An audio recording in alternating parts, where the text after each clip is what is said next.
Salut la famille, j'espère que vous allez bien, j'espère que vous avez passé de bonnes vacances. Ce mois d'août, il nous a permis de faire un maximum de choses. On a pu déménager complètement la pièce, on a décidé de refaire complètement le décor de fond, de partir sur un truc plutôt joli, plutôt que facilement aménageable et tout ça. On a vraiment envoyé du lourd cette fois-ci. On va pouvoir te présenter tout ça puisqu'on avait terminé sur un live justement et on avait laissé la petite surprise de vous dévoiler tout ce nouveau décor. On a terminé tout ça pendant ce mois d'août. On a pu se prendre une petite pause d'une semaine qui était quand même bien méritée parce qu'Alban, il était au bout du rouleau et lui, il en pouvait plus. Entre son taf et entre Honeymood, il en pouvait plus. Donc il m'a dit, on prend une pause d'une semaine, t'as pas le choix, tu te tais. Bah quand il n'y a pas le choix, on se tait. Du coup, j'ai pris ma petite pause d'une semaine. Elle m'a fait du bien quand même. Elle m'a permis de me reposer. Donc là, j'ai la patate, j'ai la niaque. On va envoyer du lourd pour cette année, pour cette nouvelle rentrée. Et on va commencer par te dévoiler le nouveau décor. C'est parti.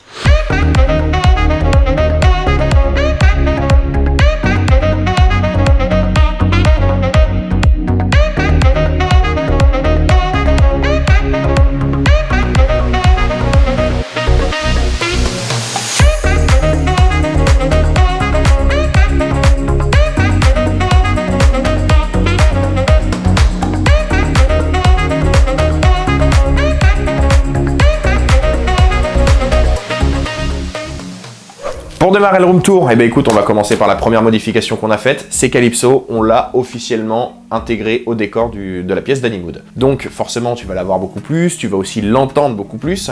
Je sais que ça pouvait en déranger certains, mais je vous rassure, Alban, il est en train de faire un travail de ouf avec elle pour qu'elle essaie de demander moins d'attention. Parce que ce cri, c'est pour demander de l'attention et franchement, ça marche. On voit une évolution vraiment de ouf. Et pour parfaire justement cette évolution, il va falloir qu'on lui intègre une copine. En fait, on va lui apporter une nouvelle calopsite et elles vont pouvoir créer ce petit lien ensemble et ça lui permettra d'avoir beaucoup moins d'attention envers nous, en fait, tout simplement.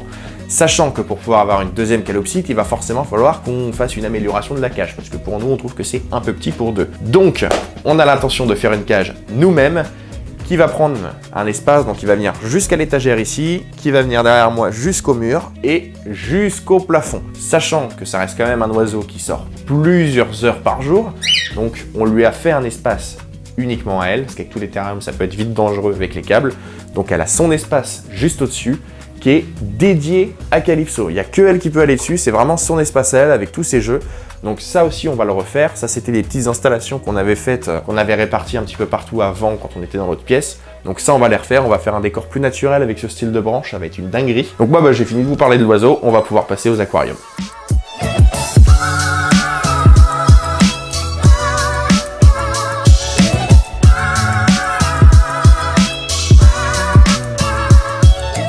Ça, c'est l'étagère où tous les aquariums de la pièce sont regroupés pour le moment. Donc, on va retrouver les deux petits bacs qu'on avait. Et ça, c'est le gros 120 litres. Ces deux petits bacs-là, je vais vous le dire officiellement sur la chaîne d'Honeymood. Le projet de la batterie de crevettes est mis en suspens pour le moment. On en manque de place. On va pas pouvoir stocker non plus des bacs et des bacs et des bacs. C'est pas arrêté, hein. Les crevettes, elles sont toujours là. On a toujours les Blue Velvet avec Pablo et on a toujours les Red Cherry avec les Kili. Tout le monde va très bien, mais du coup, on n'en veut pas plus pour le moment. Sachant que ces bacs-là, on a décidé de les déplacer, on va les mettre à l'entrée pour libérer de la place. Je vais vous expliquer juste après. L'aquarium de 120 litres qu'on a déplacé. Celui-ci, du coup, c'est un aquarium, donc c'est le gros bac en longueur que vous aviez dans l'autre pièce avec le fond qui était noir. Pour le déménagement, on a commencé du coup par déplacer complètement le décor. Ensuite, on a déplacé les plantes. On a déplacé, je crois que c'était le 3/4 ou les 2/3 de l'eau. On les a récupérés, on les a mis là-dedans.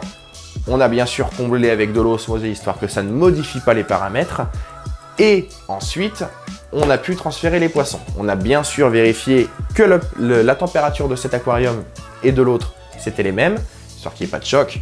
Et c'était bon, les paramètres étaient pareils, la température aussi.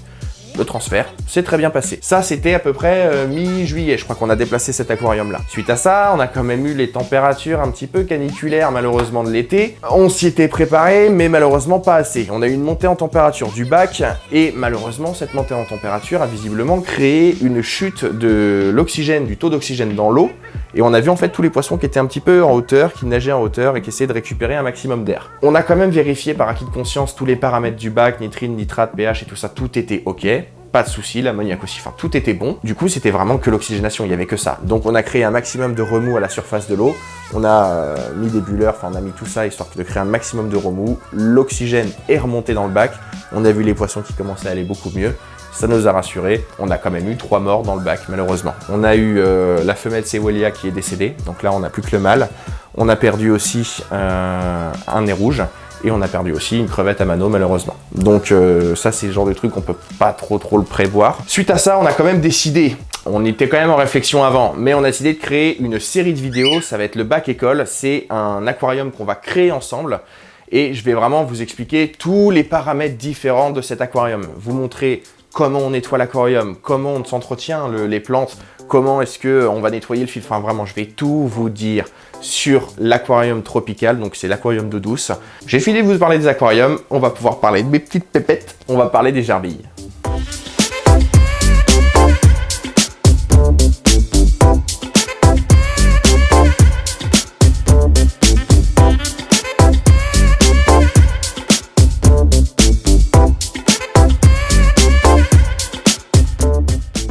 Les gerbilles, c'est mes petites pépettes. Hein. Je t'avoue qu'elles nous en font des dingueries. Entre Mikasa qui essaie de se barrer, là on a essayé, on a amélioré le truc. Hein. On a mis une petite plaque avec un grillage pour plus qu'elles puissent s'enfuir. Là c'est bon, on a résolu ce problème-là. Une fois qu'on a résolu ce problème-là, elles ont décidé de créer un autre souci. Elles se sont mis à bouffer le support du biberon. Donc elles ont bouffé hein, le support du biberon, bien évidemment. Elles ont fini par le ronger complètement. Il est posé comme ça sur le côté pour qu'elles puissent boire quand même. On les laisse se démerder un petit peu, mais sinon on a quand même rajouté une gamelle d'eau. Hein. Pas déconner, hein. On va pas les laisser crever soif non plus. Par contre, j'ai voulu faire ma petite expérience avec les gerbilles. On leur donnait déjà des grillons et des blattes. Je savais que ça bouffait des insectes, mais on avait des gros criquets qu'on filait pour la grenouille et je me suis dit, tiens, je vais en mettre un dans le bac des gerbilles, on va voir ce que ça donne. Oh là là là là, c'est parti en baston là-dedans. Mais le criquet s'est fait défoncer. Hein. Ah, les gerbilles, elles ont kiffé. Les gerbilles, franchement, je pensais pas à ce point-là, mais alors ça dégomme les insectes à un point, c'est hallucinant. Donc on le fait de temps en temps, mais vraiment très rarement et de temps en temps, parce que c'est quand même... elles y vont franco, franchement, elles n'hésitent pas. Les gerbilles, on les a mises juste en dessous de l'aquarium, on les a mises ici pour une bonne raison, parce que là tu vois, j'étais posé sur le canapé au début, je suis posé sur le canapé maintenant. Bah ouais, on s'est créé quand même un petit espace salon. Tu vois, Alban, il a sacrifié son salon, mais on a quand même mis le canapé avec la table basse tranquillement, histoire de se créer un petit espace, tu vois. Là, en plus, j'ai les gerbilles juste là. Je vois les poissons juste ici. J'ai tous les animaux qui sont là. Je vous ai vous ici. Ah, franchement, c'est la dinguerie. D'ailleurs, vu que je suis posé sur ce canapé, je vais en profiter pour vous parler un petit peu du projet de Reptile Home. J'en avais déjà parlé en story. On en avait déjà aussi parlé pendant le live. Mais là, je vais vous en reparler parce qu'ils ont créé la cagnotte. On avait mis le lien en story, mais je vais vous le remettre dans cette vidéo et en description directement si vous souhaitez participer tout simplement au projet et participer du coup à la cagnotte. Vous avez d'ailleurs, quand vous cliquez sur le lien, un descriptif de tout le projet si vous voulez en savoir plus.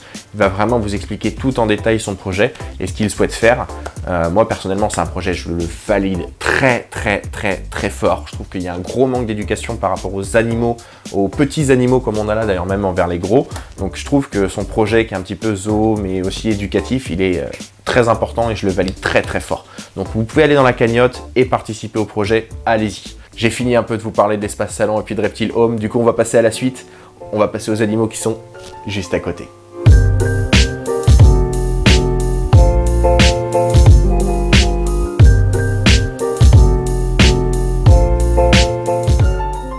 De ce côté-là de la pièce, on va déjà retrouver les cloportes. Donc là, les cloportes, eux, tout le monde va bien. On a déjà eu des reproductions donc, pour toutes les espèces, même les ASI pour lesquels c'était quand même beaucoup plus lent. Les granulatum, alors là-dedans, ça s'est tellement reproduit que du coup, j'ai décidé d'en mettre un petit peu partout là dans les terras, histoire de les rendre bioactifs, qui commencent à consommer les déchets. Ça marche super bien, donc ouais, on est plutôt content. Franchement, on est plutôt content de notre petit herblage de cloportes. Juste par contre, les terras, ils sont éclatés au sol, mais vraiment éclatés au sol. Ils sont tellement pourris qu'on va les refaire. On va les mettre dans des aquariums de 20 litres. Et ces bacs-là, on va les éclater au sol. Ils sont tout pourris, je vous dis, tout pourris. Derrière moi, là, tu vois, derrière moi, c'est pas un terrarium. Il n'y a pas de bestioles dedans et tout ça. Ça, moi, je l'appelle le jouet d'Alban, en fait. Mais c'est pas vraiment son jouet, c'est juste qu'il fait des boutures à l'intérieur et tout ça. Mais bon, comme il dit qu'elle est plantée, pas moi, je l'appelle le jouet d'Alban. Juste en dessous, on va commencer par parler du serpent.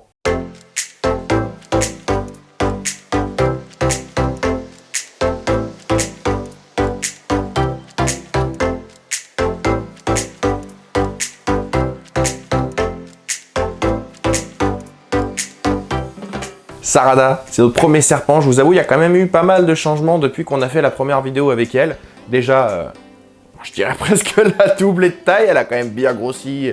Elle a bien grandi aussi. Il n'y a pas si longtemps que ça, elle était sur 3 blanchons, donc c'est des tout petits souriceaux. Je vous avoue, vu comment il grandit, il fallait qu'on commence à les enfiler, ça commence à faire un peu trop. On a essayé de passer sur plus gros. Malheureusement, on n'a pas trouvé de souris, donc on a décidé de prendre des petits rats. Elle a kiffé, elle a kiffé. Franchement, elle commence à faire des belles constrictions en plus, c'est magnifique. Oh, on est trop content. En plus, vu qu'elle a bien grandi, il va falloir qu'on change son terrarium, donc on va lui faire un beaucoup plus grand terrarium. Je sais pas quand est-ce qu'on va pouvoir le faire. On a quand même beaucoup de vidéos, projets de vidéos à faire. On va essayer de trouver le temps pour refaire complètement son terrarium. Et en plus de ça, on aimerait bien la passer sur un terrarium bioactif. Donc avec un sol naturel, des plantes naturelles, enfin tout ça, tu vois. Vraiment un beau terrarium bioactif, je pense que ça peut être magnifique pour un serpent des blés. Juste en dessous du serpent des blés, on va trouver les insectes. Donc, parce que les insectes, avant ça, on avait des grillons dans les toutes petites boîtes et tout. Enfin franchement, c'était une galère. Du coup, chez Jiffy, la dernière fois, je me baladais, j'ai trouvé des grosses boîtes. Je vais te montrer ça. Voilà, tu as des grosses boîtes comme ça, et en plus l'avantage qu'elles ont, c'est qu'elles s'ouvrent à la moitié. Donc, quand on a besoin d'insectes, c'est quand même vachement pratique de juste pouvoir les ouvrir et de se servir à l'intérieur. Donc on a fait ça, on a des grillons, on a des blattes, et juste derrière moi, on va pouvoir trouver les criquets. Les outils de chasse un petit peu des gerbilles, tu vois, et la grenouille. Elle aime bien bouffer les criquets, les grenouilles.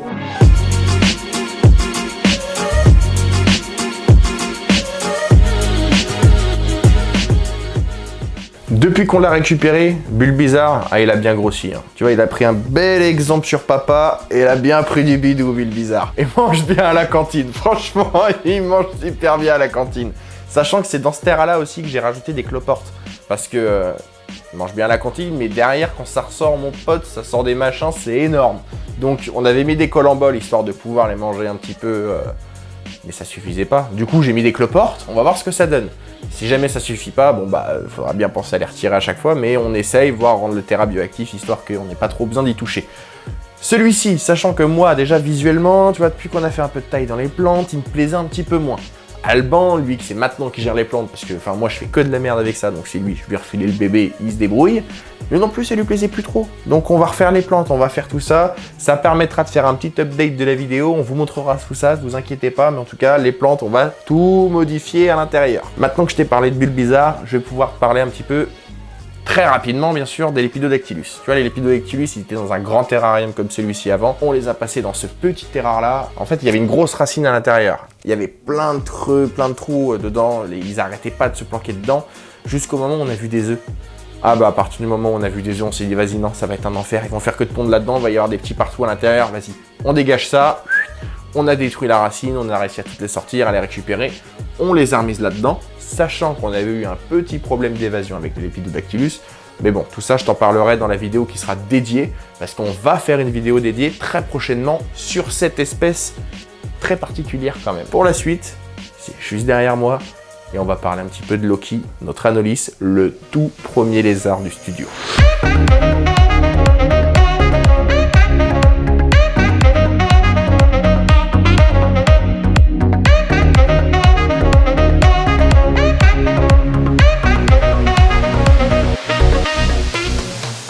Loki, il est maintenant présent au studio depuis pratiquement 1 an. C'est un lézard qui avait déjà eu un passif avec nous, il avait déjà eu une petite galère.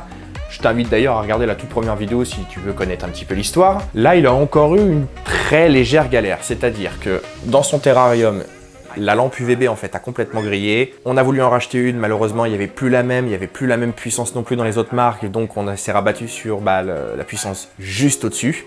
Ça l'a pas fait du tout. Il a commencé à cramer, il est devenu tout noir et tout ça, donc on l'a viré au bout de 2 jours ou même 2-3 jours. Il a commencé à faire des mus, donc au bout de 3-4 mus, ça y est, il a retrouvé une belle couleur, il est en forme et tout ça. On a quand même changé l'UVB, du coup on en a racheté une sur internet, c'était une UVB 100, donc le minimum du minimum du minimum. Et je vous avoue, c'est même encore mieux que ce qu'on avait avant. Puisque là, en fait, là-haut, elle est juste à droite au fond, la lampe UV. Il y a un tout petit perchoir, il va se poser dessus. Dès qu'il a besoin d'UV, il va juste se mettre dessus. Ça lui fait un point ultra localisé. Et quand il en a plus besoin, peu importe où il est dans le terrain, il prend plus d'UV. Donc en fait, c'est même encore mieux. Donc là, nous, on a vraiment trouvé le setup qui était top, du coup, je trouve, pour des Anolis. Donc là, on va pouvoir vous faire la vidéo sur l'Anolis carolinensis Je sais pas quand exactement, on va essayer de la faire le plus rapidement possible, mais on va pouvoir la refaire. On va refaire complètement le Terra ensemble, comme ça je vais pouvoir tout vous expliquer. Et en plus, on aimerait bien pouvoir trouver 2 femelles, histoire qu'ils soient plus tout seuls et qu'ils soient enfin dans un petit groupe. Pour terminer la vidéo, la famille, on va se diriger vers le fond de décor. Ça, c'était vraiment la pièce maîtresse du studio qui nous tenait à mort à cœur avec Alban. Et pour commencer, on va parler du Gecko à crête.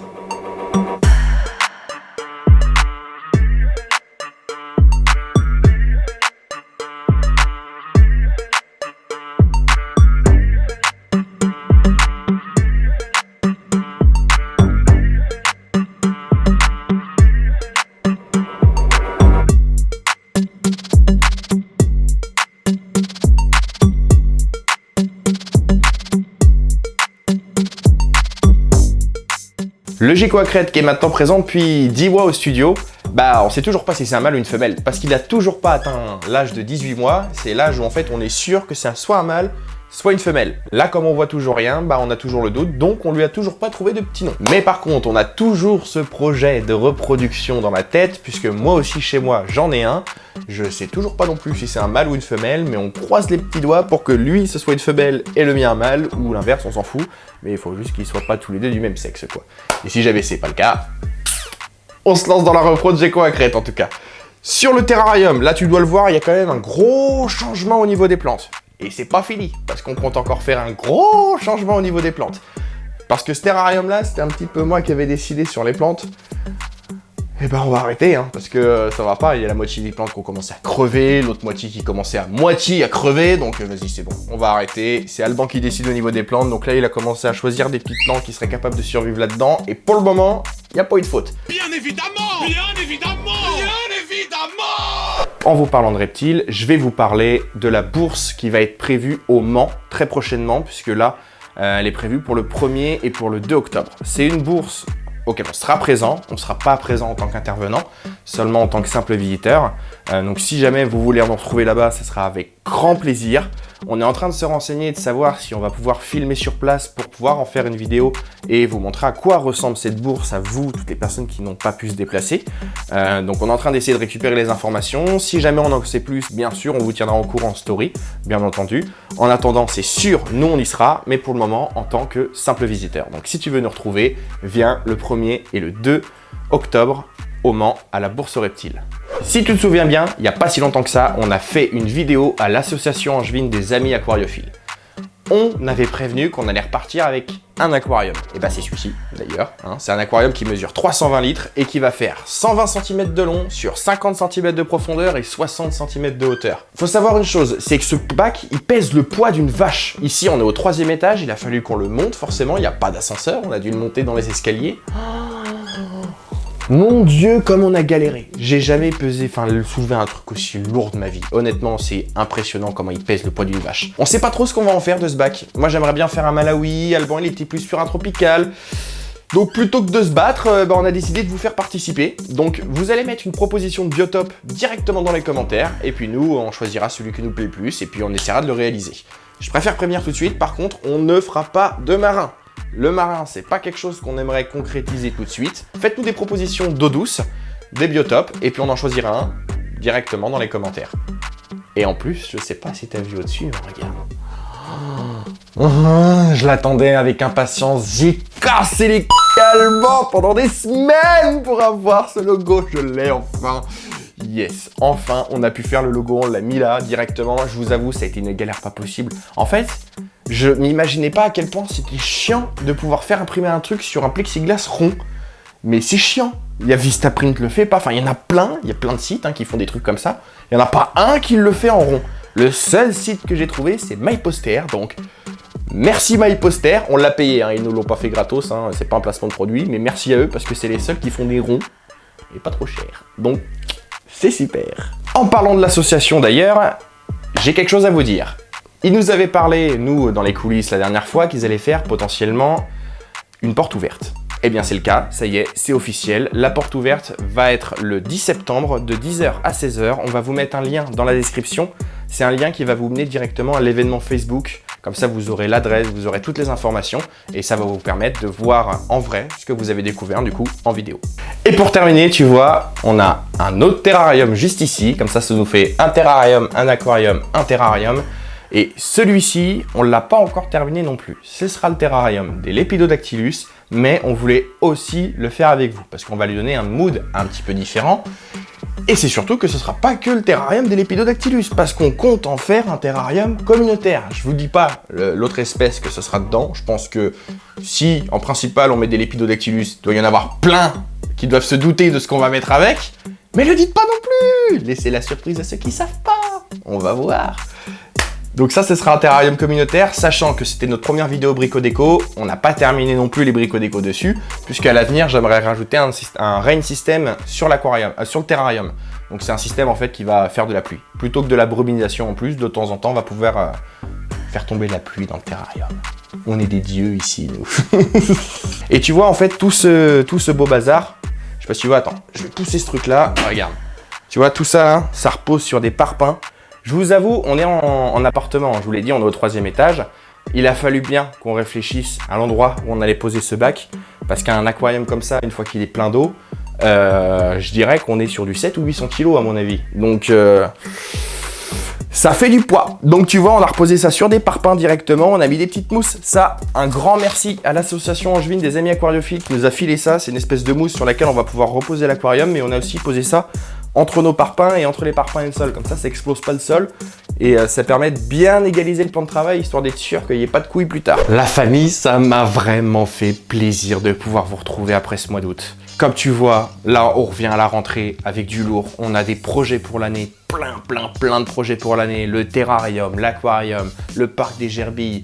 Voilà, on a énormément de projets pour l'année, la famille, donc t'inquiète. Nous, on est ultra chaud. J'espère que vous êtes ultra chaud aussi. J'ai vraiment trop hâte de pouvoir vous retrouver dans 2 semaines. En attendant, vous allez pouvoir nous retrouver sur Facebook, sur Instagram. On essaie de balancer un maximum de stories, un maximum de photos. Vraiment, on va s'y remettre à fond là pour le mois de septembre, histoire que vous ayez un maximum de photos la famille en attendant les vidéos.